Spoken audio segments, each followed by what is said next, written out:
The Chicago Cubs have been ultra active this offseason, trading for Edward Cabrera to bolster the rotation, signing Alex Bregman to seal off the hot corner. But if you look beneath the surface, they have a huge pitching prospect problem. It could come back to bite them if they aren't careful. To illustrate that, we're going to take a walk down their pipeline as listed at the end of 2025. Let's start with Jaxon Wiggins. No problem here.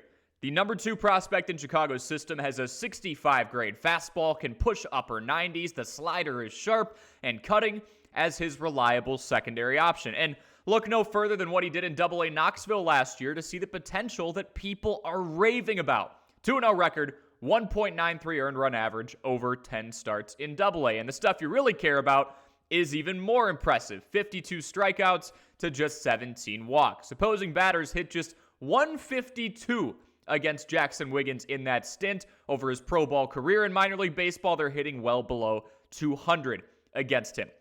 He is primed. He is ready. I honestly thought he'd make a run at the starting rotation to start this upcoming season before the Cubs spun a combo deal for Edward Cabrera, who will fill out a starting 5 that should also include Justin Steele at some point in the middle of this upcoming year. The walk issues are the only thing to really watch, but that was more of a college issue that he has since contained. When you watch this guy, you can tell the delivery is pretty controlled for someone who is 6'6" with that much size to him.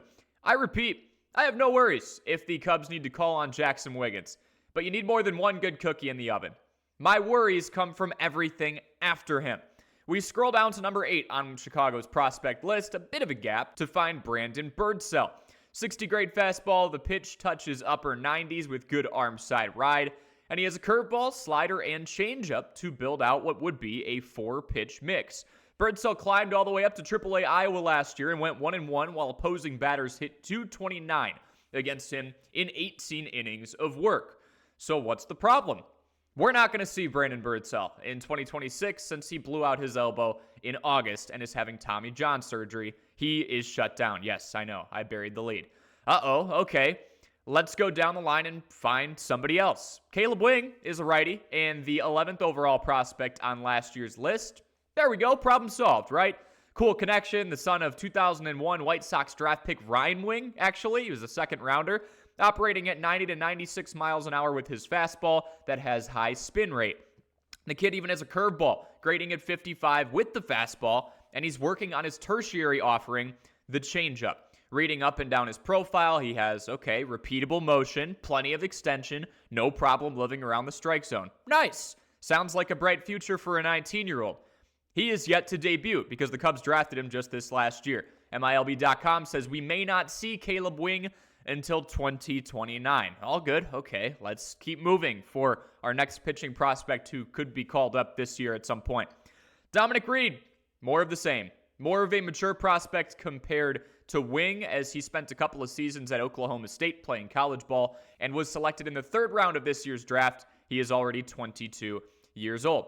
The cool thing with some of these college guys is they can actually rise up through the lower ranks a little bit faster than the high school guys sometimes, because the jump from college ball to single A and rookie ball isn't as drastic as, say, the jump from high school to that level. He can carry the fastball or split it off into a sinking motion.